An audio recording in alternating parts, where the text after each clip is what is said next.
Welcome to all of you in Courseap Academy. Already आप सब मेरा फर्स्ट वीडियो देखे होंगे, जहां तक एक्सपेक्ट करता हूं। फर्स्ट वीडियो में मैंने आप लोगों को अपने कुछ टॉपिक्स के बारे में बताया था, जिसमें कि मैंने लिया था इंग्लिश सब्जेक्ट, जिसको 2 पार्ट्स में मैंने डिवाइड किया, लैंग्वेज एंड लिटरेचर।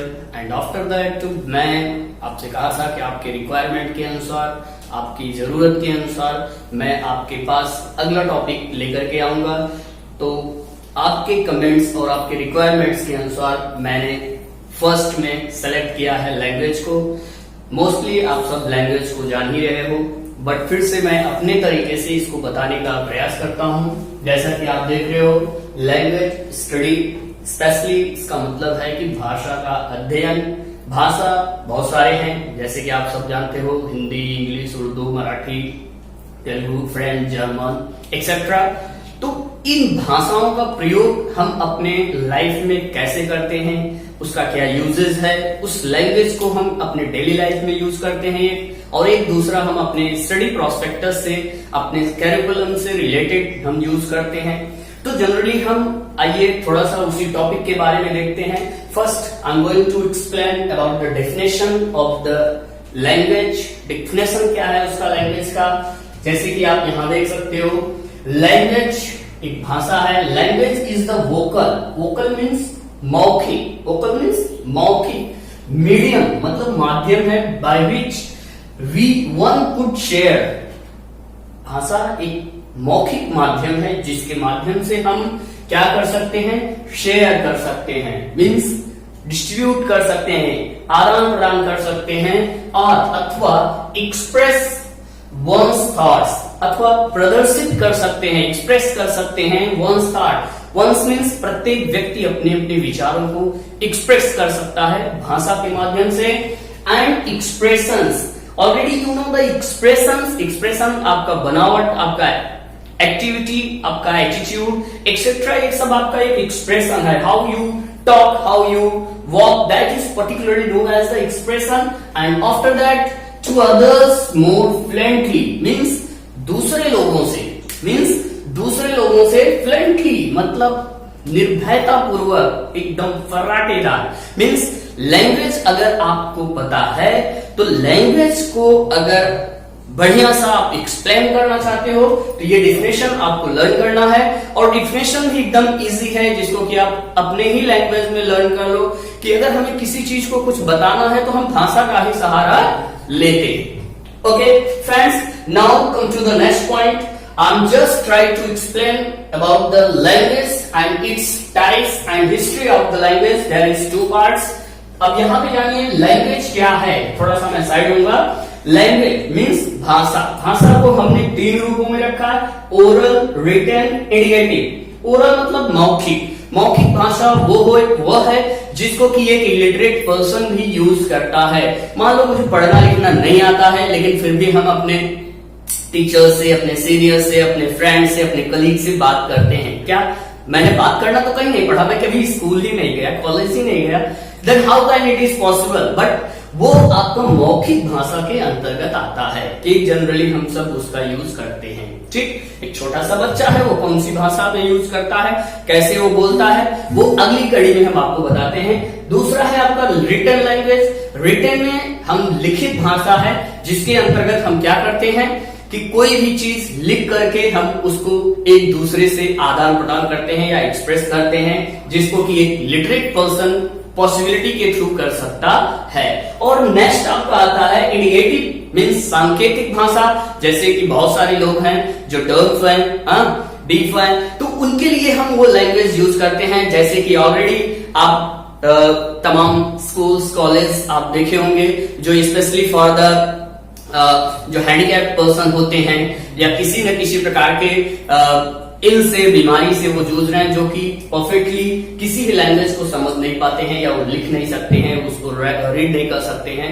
बट क्या होता है कि वो एक इशारे में बात करता है, तो वो आपका सांकेतिक भाषा है, जिसको कि हम दूसरे भाषा में, जैसे कि गूंगा होता है, बहरा होता है, या अंधा व्यक्ति होता है, वो अंधा व्यक्ति क्या करता है, ब्रेन लिपि का प्रयोग करता है, जिसको कि इंडिकेटिव को ही ब्रेन लिपि दिया गया है, बट वो specially for the blind child. Okay, and now come to the next point. जैसे कि आपको पता है कि आपको मालूम नहीं पड़ गया होगा कि आपकी लैंग्वेज क्या है, 3, ओरल, रिटन और इंडिकेटिव। ओके, इस लैंग्वेज को, इन तीनों लैंग्वेज को हम स्पेशली 2 पार्ट्स में डिवाइड किए हुए हैं। एक वो भाषा होता है जिसको हम केवल लैंग्वेज भाषा कहते हैं, मीन्स भाषा का मतलब ये होता है कि जो हम आप बोलते हैं, जो हम आप व्यक्त करते हैं। अब एक होता है सब लैंग्वेज, एक होता है जैसे हमारी हिंदी भाषा हो गई, बट हिंदी में हम एक अनदर लैंग्वेज, सब लैंग्वेज का यूज करते हैं। अब उस हिंदी के अंतर्गत जैसे हम अवधी भाषा ले लेते हैं, अपने अपने प्लेसेस, अपने अपने क्षेत्रों से ले लेते हैं, उन भाषाओं को हम सब लैंग्वेज में लाते हैं। और एक चीज यहाँ पे मैंने लिखा अनलिमिटेड, इसका मतलब ये होता है कि ये भाषा अनलिमिटेड है, जो कि कंट्रोल में नहीं, मीन्स हम जितना चाहें, जैसे चाहें वैसे बोल सकते हैं, अत्यधिक से अत्यधिक रूपों में। ओके फ्रेंड्स, अब हम आते हैं नेक्स्ट अपने सेकंड पॉइंट पे, जिसको कहते हैं डायलेक्ट। डायलेक्ट इंग्लिश वर्ड और उसकी हिंदी है बोली। जैसे कि आप सब जानते हो, कबीरदास ने कहा बोली ये कमोल है जो कोई बोले जान। तो उस बोली को हमें समझना है। कहते हैं ना, बुजुर्गों ने बहुत सारी कहावत, बहुत सारी बातें कही हैं कि व्यक्ति की भाषा जो है वो 25 किलोमीटर पे बदल जाती है, लेकिन व्यक्ति की बोली जो है वो कोसों पे ही बदल जाती है। मीन्स थोड़े से डिस्टेंस पे व्यक्ति की टोन, व्यक्ति की बोली बदल जाती है। अब वो बोली को हमें समझना है, जिसका की प्रयोग हम केवल मौखिक रूप में कर सकते हैं, और इसका लिखित रूप में कोई भी वो आपको ऑप्शन नहीं मिलता है। मीन्स जनरली अगर हम एक एग्जाम के तौर पे देखें तो डायरेक्ट जो होता है वो ओरल में होता है, वो रिटन में नहीं होता है, और उसको हम एक लिमिटेड वे में बोल सकते हैं। अनलिमिटेड वे में हम किसी भी चीज को एक्सप्लेन नहीं कर सकते हैं। Now come to the third point. जैसे स्क्रिप्ट है, स्क्रिप्ट मतलब लिपि होता है। जैसे कि आप फिल्म देखते हो तो कहते हो पहले स्क्रिप्ट तैयार किया जाता है, आफ्टर दैट हीरो, हीरोइन या एक्सेट्रा विलन वो अपने स्क्रिप्ट को रीड करते हैं, आफ्टर दैट तब वो स्टेज पे आके उसको परफॉर्म करते हैं। तो वो स्क्रिप्ट है आपकी लिपि। और हम इंग्लिश लैंग्वेज की बात कर रहे हैं तो इंग्लिश लैंग्वेज में आपकी लैटिन, फ्रेंच और जर्मन है, बट स्पेशली हम अपने यहाँ लैटिन लिपि, लैटिन भाषा का प्रयोग करते हैं, जो कि हमारी फर्स्ट लैंग्वेज में आता है, मतलब फर्स्ट लिपि में आता है। और ये 3 लिपि है, तो हमारे यहाँ जो चलता है वो आपका है लैटिन स्क्रिप्ट। अंडरस्टूड? अगर कोई आपसे पूछता है कि हमारे यहाँ कौन सी स्क्रिप्ट है, तो लैटिन स्क्रिप्ट है। और फ्रेंच और जर्मन अनदर कंट्रीज में चलते हैं, but most of people already know about the Latin, French and German script also. And now I am going to discuss in Hindi. Means Hindi में भी अपनी, जैसे हम इंडियन है, इंडियन के अनुसार अगर हम समझने की कोशिश करें ना तो उसको आसानी से समझ सकते हैं। जैसे कि यहाँ पे बताया गया है कि हिंदी में है हमारी देवनागरी भाषा है, जो कि हम अपने यहाँ बोल रहे हैं। उसके बाद उड़िया है, मराठी है, रोमन है, मलयालम है, कश्मीरी, बंगाली, तेलुगु और गुरमुखी। ये हमारे यहाँ की हिंदी लैंग्वेज के अनुसार ये मुख्य लिपि है, जिसके आधार पे हम अपनी रचनाओं को लिखे हुए हैं, या हमारे कवि, हमारे विद्वान उन रचनाओं को रिप्रेजेंट किए हैं और उन सबका हम अध्ययन किए हैं। ओके, अब हम आते हैं जो कि लास्ट पॉइंट है आपके इस डेफिनेशन का जो दिया हुआ लैंग्वेज का लास्ट पॉइंट है आपका ग्रामर। जैसे कि आप सब कह सकते हो कि दूसरे शब्दों में हम कह सकते हैं कि हमारी बैकबोन है, और इसी के बेस पे हम अपने इंग्लिश लैंग्वेज को स्टैंड कर सकते हैं, या एनी अदर लैंग्वेजेस को भी स्टैंड कर सकते हैं। तो ग्रामर के बारे में आप सब जानते ही हो, बट यहाँ पे मैं छोटा सा केवल एक आपको एग्जाम्पल दे रहा हूं। Grammar is the measurement of language. बहुत सिंपल सा डेफिनेशन है, इसको आप लर्न कर लीजिए। बहुत छोटा सा है और उसको आप बखूबी बिना किसी प्रॉब्लम के या बिना किसी जैसे कोई भी मैटर होता है बिना हिचकिचाहट के हम उसको लर्न कर सकते हैं। व्याकरण क्या है? Grammar is the measurement of language. जैसे व्याकरण भाषा का मापन है, ये इसका हिंदी में रूपांतरण है। बट अगर हम हिंदी लैंग्वेज में जाते हैं तो हिंदी में आप सबको पता है कि व्याकरण वह विद्या है जिसके द्वारा ठीक ठीक लिखना, पढ़ना, बोलना एवं समझना आ जाता है, वह व्याकरण कहलाता है। अब इसी शब्दों को अगर हम इंग्लिश में लेते हैं फ्रेंड्स, तो अब मैं आपको बताऊं कि वो क्या है जिसको कि हम बीएड के दौरान और ग्रेजुएशन में, पोस्ट ग्रेजुएशन के लेक्चर्स में हम अपने प्रोफेसर से, अपने टीचर से सुन चुके हैं। और अगर हम नॉर्मली देखें तो हम अपने दादा परदादा या अपने सीनियर से भी घरों में ये चीज सुनते हैं कि कैसे हमें रिप्रेजेंट करना है। तो व्याकरण में हम 4 रूपों का ज्यादा प्रयोग करते हैं। लिसनिंग, जिसको कि हम स्किल या कौशल करते हैं, वो कौन से हैं? Listening, reading, writing and speaking. और उसी में ही आपका आता है अंडरस्टैंडिंग। तो अंडरस्टैंडिंग, रीडिंग मतलब पढ़ना, स्पीकिंग मतलब बोलना, हम पढ़ते हैं फिर बोलने का ट्राई करते हैं, एंड आफ्टर दैट राइटिंग, फिर हम उसको लिखने का प्रयास करते हैं, एंड देन फिर क्या होता है? अंडरस्टैंडिंग, फिर जब हम उसको समझने का प्रयास करते हैं। तो 5 पॉइंट्स में हमने आपको बताया, reading, writing, listening, speaking and understanding, ये हमारा स्किल है। और उन्हीं स्किल का प्रयोग हमें हर समय करना है ग्रामर को डेवलप करने के लिए। देखिए फ्रेंड्स, अगर आपको वीडियो अच्छी लग रही है तो डेफिनेटली आप उसको सब्सक्राइब करिए, लाइक करिए। बट एक वन मोर थिंग, कि क्या होता है कि जब आप कमेंट करते हो तो हमें हमारे पॉजिटिविटी, निगेटिविटी और हम आपको लाइकिंग, डिसलाइकिंग के बारे में हमको बढ़िया ढंग से पता चल जाता है।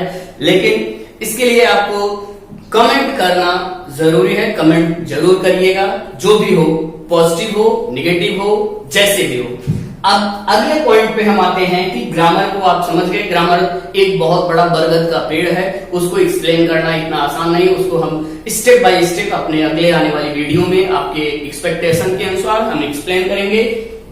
थोड़ा सा मैं टॉपिक लेके चलता हूं जो कि लिटरेचर से जुड़ा हुआ है, और लिटरेचर से जुड़े होने के साथ साथ ये आपके ग्रामर पोर्शन में भी आता है। क्या है कि इसकी शुरुआत कब और कहां से हुई? लैंग्वेज, भाषा की शुरुआत कहां से हुई? स्पेशली यहाँ पे हम दिया गया है हिस्ट्री ऑफ इंग्लिश लैंग्वेज, व्याकरण का यानी भाषा का इतिहास। अंग्रेजी भाषा का इतिहास क्या है? फर्स्ट है एंग्लो सैक्सन, जिसको कि 5th 6th सेंचुरी में डेवलप किया गया। इस टाइम में लोगों के पास वो चीज, कोई भी किसी भी प्रकार की भाषा का ज्ञान नहीं था। उस समय लोग जैसे जंगलों में रहते थे। आप हम जैसे डिस्कवरी चैनल देखते हो तो उसमें लोग देखते हो कि हम हर चीज बोल के व्यक्त नहीं कर सकते हैं। तो उसके लिए हम क्या करते हैं? इशारे का बात से काम करते हैं। तो सीटी मार देना या पत्तों को फड़फड़ा देना या एक्सेट्रा एंड एक्सेट्रा, हमारा एक जो मिलिट्री होता है वो अपना एक आइडियोलॉजी बनाता है, उसके आधार पे काम करता है। सेम एज यूजुअल वो ओल्ड इंग्लिश इंग्लैंड के में था स्टार्टिंग में, वो ओल्ड इंग्लिश, फिर धीरे धीरे उनकी भाषाओं का उनमें सुधार हुआ। अब क्या है? सेकंड है नॉर्मन कॉन्क्वेस्ट, जो 166 to 15th सेंचुरी, जो कि एक लंबा पीरियड है। इस दौरान में यह भाषा का काफी डेवलप हुआ, और जब भाषा का डेवलप हुआ तो लोगों में काफी समझ आ गई, काफी तरह से वो अपने आप को रिप्रेजेंट करने लगे। तब वो इशारों के साथ साथ बातों को व्यक्त करने के लिए अपनी अपनी भाषा का प्रयोग करने लगे, जिसको कि हम ऑलरेडी जानते हैं कि ये आपका मिडल इंग्लिश के रूप में जाना जाता है। वो भी, इसका भी क्रिएशन इंग्लैंड में ही हुआ। अब इस मिडल इंग्लिश में हम एक पॉइंट ये बताना चाहते हैं, भाषा का अभ्युदय हो गया था, भाषा के बारे में लोगों को पता भी हो गया था। लेकिन एक चीज जनरली उस समय वो भाषाएं इतनी इंप्रूव नहीं थी कि जिसको कि लोग परफेक्टली अंडरस्टूड कर सके या परफेक्टली सही भाषा के लिए, सही जगह के लिए सही शब्दों का प्रयोग कर सके। जैसे कि आज भी हम देख रहे हैं कि वो कमियां भाषा में पाई जाती हैं, specially in English language. English language में जैसे आप देखते होंगे कि मोस्ट ऑफ पोएट्स, राइटर्स और ड्रामेटिस्ट और नॉवलिस्ट एक्सेट्रा, ये सब लोग क्या करते हैं कि अपनी उन भाषाओं में हम क्या करते हैं कि जिन शब्दों की इंग्लिश नहीं पाते हैं तो उसके लिए हम अपने लोकल लैंग्वेज का प्रयोग कर देते हैं। जैसे कि जेल लिखा हुआ है, जबकि जेल है नहीं, वो प्रिजन होता है। Already you know very well, but उस टाइम में उनको प्रिजन नहीं मालूम था तो उन्होंने जेल को जेल लिख दिया, फॉरेस्ट को जंगल लिख दिया, और कर्म को, जो हमारा कर्म है, उसको कर्म लिख दिया, और जो उसका कि आज भी हमें नहीं मिलता है। तो हम अपने शास्त्रों के बातों को उठा करके या शास्त्रों में मिले हुए शब्दों को ला करके रख देते हैं। तो मैं स्पेशली आपको बताया क्या कि ए और बी, ये 2 पीरियड्स हैं जो कि मेन रूपों में बांटा गया है। अब इन्हीं पीरियड्स को हम 4 नहीं 5 पार्ट्स में डिक्टेट कर दे रहे हैं। उन 5 पार्ट्स को हमें यहाँ पे समझना है। जैसे कि अभी मैंने इसको इंक्लूडिंग में आपको बताया, जैसे 5th और 6th सेंचुरी है, इसमें 166 टू 15th सेंचुरी है, तो इसके बीच के टाइमिंग कहां गए?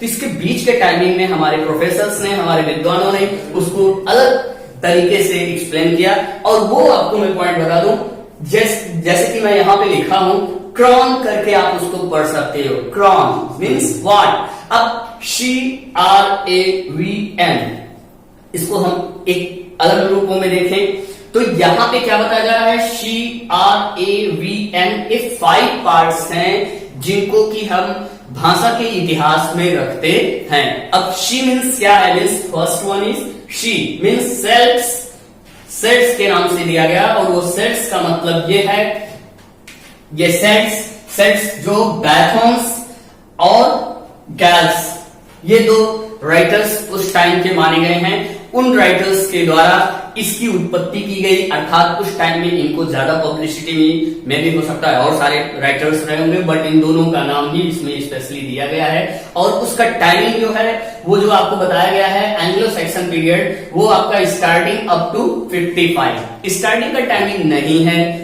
अब आप कहोगे ये कहां गया? तो स्टार्टिंग का टाइमिंग अननोन है, और जिसको कि नेक्स्ट पॉइंट पे दिया गया कि up to 50 BC, before Christ. BC already you know very well, तो बिफोर क्राइस्ट माना गया। अब यहां पे आता है आपका सेकेंड पॉइंट जो कि R है। R में क्या बताया जा रहा है? रोमन कॉन्क्वेस्ट, जो कि रोमन लोग जो थे वो अपना एक विद्रोह उत्पन्न कर दिए थे, और वो दबाव क्या करते थे कि वो एंग्लो पीरियड में उसके पहले वाले राजा महाराजा या पहले लोग, आदिवासी जो लोग रहते थे, उन लोगों के ऊपर अपनी भाषा का दबाव डालने लगे। अर्थात वो थोड़ा सा पढ़े लिखे हो गए, थोड़े से समझदार हो गए, तो क्या किए कि वो अपनी उन भाषाओं को जबरदस्ती इनके ऊपर ला करके थोपने लगे। अर्थात फिर धीरे धीरे, कहते हो ना, जो 150 से, तो यहाँ पे वही चीज हुआ कि इंप्रूवमेंट हुआ, और ये अपनी भाषा का दबाव इस पे बनाए, तो ये भाषा, ये आपका लुप्त हुआ धीरे धीरे। और उसके प्लेस पे फिर 55 BC टू 407 AD के टाइमिंग में जो है रोमन कॉन्क्वेस्ट लैंग्वेज का डेवलप हुआ। Understood? I hope all of you understood. And next one is Anglo Saxon इन्वेशन, जो कि आप देख रहे हो कि ये आपका स्टार्टिंग यहां पे आपको दिया जा रहा है। एंग्लो सैक्सन वेशस, उस इन्वेशंस में देख रहे हो कि 407 AD टू 787 AD का टाइमिंग दिया गया है। इस टाइमिंग में स्पेशली क्या बोला गया है कि रोमन अपने आधिपत्य को सेल्ट्स मीन्स बाइथोन्स और गैल्स राइटर्स को नीचे करके उस टाइम के राइटर्स थोड़ा अपर लेवल पे आने लगे, इंप्रूव हो गया। अब इसके बाद दिया गया है थर्ड वन है आपका एंग्लो सैक्सन इन्वेशन। अब ये आपका एंग्लो सैक्सन इन्वेशन क्या है कि यह आपका नेक्स्ट पीरियड है। उस पीरियड को स्पेशली एंग्लो सैक्सन पीरियड, जो कि 3 भागों में डिवाइड किया गया है, मीन्स इसके ऊपर का भाग, ये तीनों एरा जो आपका है, वो तीनों एरा आपका जो है वो फर्स्ट वाले से रिलेटेड है। ओके, आफ्टर दैट आपका आता है next 4th number V means Viking invasions. ये आपका जो पीरियड्स है उसके टाइम में थोड़ा और इंप्रूवमेंट हुआ था हमारी भाषाओं में, जिनमें तमाम प्रकार के कवियों की उत्पत्ति हुई, लेखकों की उत्पत्ति हुई, और उन्होंने क्या किया कि उनमें कुछ चेंजिंग किया। जो पहले के लैंग्वेजेस थे उन लैंग्वेजेस में उन्होंने बदलाव लाया, उन भाषाओं में बदलाव लाया, फिर धीरे धीरे इंप्लीमेंटेशन शुरू हो गया। As you know very well, change is the law of nature. एक फॉर्मूला, एक स्टेटमेंट है, कहावत है कि परिवर्तन ही प्रकृति का नियम है। तो कहने का मतलब जब तक एक हटेगा नहीं तब तक दूसरा वहां पे आएगा नहीं। इसलिए इन्होंने क्या किया कि सबने अपने अपने माध्यम से एक दूसरे को रिप्लेस करना शुरू कर दिया। अब रिप्लेस में 4th पॉइंट पे आए विकिंग इन्वेशन, जो कि 787 AD टू 166 AD तक का टाइम यहाँ पे दिया गया है, जो कि अब ऑलरेडी इसका कुछ पीरियड्स आपके इसमें जुड़ रहे हैं। अब आप यहाँ पे देखिए 166 टू 15th सेंचुरी ये स्टार्ट हुआ, जो कि यहाँ पे ये आकर के मिलता है। अर्थात कहने का मतलब इसका लास्ट एंडिंग पॉइंट और 5वें का मींस स्टार्टिंग पॉइंट उससे जुड़ा हुआ है। अब यहाँ पे ये आपका 787 AD से स्टार्ट होता है और 166 में फिनिश होता है। एंड आफ्टर दैट लास्ट आपका है नॉर्मन कॉन्क्वेस्ट बिगिनिंग।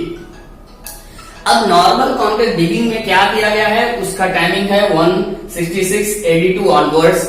ये आपका जो टाइमिंग है वो ऑनवर्ड्स है। ऑनवर्ड्स मतलब अब से, तब से लेकर के अब तक चला आ रहा है। अब उसमें कुछ इम्प्लीमेंटेशन काफी हुए हैं, बट उसका जिक्र आपको नेक्स्ट वीडियो में, नेक्स्ट टॉपिक पे अगर आप एक्सपेक्ट करोगे तो वो चीज बताया जाएगा। Thank you. अब आप एक चीज ये समझिए कि आपने आज पढ़ा क्या, डेफिनेशन पढ़ा लैंग्वेज का, लैंग्वेज के 4 पार्ट्स पढ़े, लैंग्वेज, डायलेक्ट, स्क्रिप्ट और ग्रामर को देखा। लैंग्वेज को हमने डिक्टेट किया 3 रूपों में, और डायलेक्ट को हमने बताया, स्क्रिप्ट को बताया और व्याकरण ग्रामर को बताया, और नेक्स्ट उसकी थोड़ी सी हिस्ट्री मैंने आपको इस वीडियो में बताया। अगर आपको अच्छा लगा तो आप इस चैनल को, कोचअप एकेडमी के चैनल को आप सब्सक्राइब करिए, लाइक करिए and don't forget comments, okay? क्योंकि आपका जब कमेंट्स आता है, आपके जब रिप्लाई आते हैं, तो हमारी भी एक्सपेक्टेशन होती है और हम भी थोड़ा सा मोटिवेटेड होते हैं।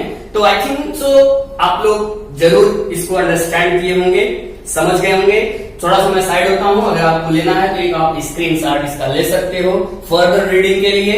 आप फर्दर रीडिंग लीजिए, इसको फिर से एक बार समझने का प्रयास करिए। नेक्स्ट वीडियो मैं जल्द ही आपके लिए लेकर के आऊंगा, बट कमेंट में आप जरूर मुझे बताइएगा कि आपको कौन से पोर्शन में से क्या चाहिए। और स्पेशली मैं एक बात ये भी बताना चाहूंगा कि ये जितना टॉपिक मैं बताया हूं, हो सकता है कि ये हमारे फर्स्ट टू 12th सिलेबस में कम यूज किया गया हो। यूज किया गया है, ऐसा नहीं है कि नहीं किया गया, बट एग्जाम में नहीं आ सकता है। लेकिन जो बीएड कर रहे होंगे हमारे फ्रेंड्स, उनके लिए ये मोस्ट इंपॉर्टेंट है। मे बी वो उनके लिए 5 मार्क्स का एक क्वेश्चन बन सकता है, जो कि बहुत ही इंप्रेसिव है। अगर आपको वीडियो अच्छा लगा तो आप जरूर कमेंट में अपने रिक्वायरमेंट्स को या अपने चॉइस को जरूर बताइएगा।